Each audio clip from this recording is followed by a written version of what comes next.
এটা আমার মুর্শিদাবাদের বাড়ি, মানে এখানে আমরা ভাড়া থাকি। আর এই যে আমি সব ফুল গাছ লাগিয়েছি, ফুল গাছে সব ডিজাইন দিয়েছি, সব ফুল গাছগুলোকে জল দিয়ে পরিচর্যা করেছি। আর এই যে সামনেই এমআইটি কলেজ,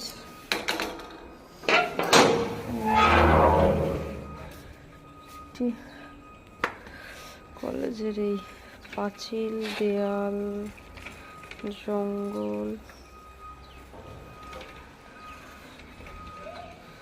এমআইটি বিশাল বড় জঙ্গল।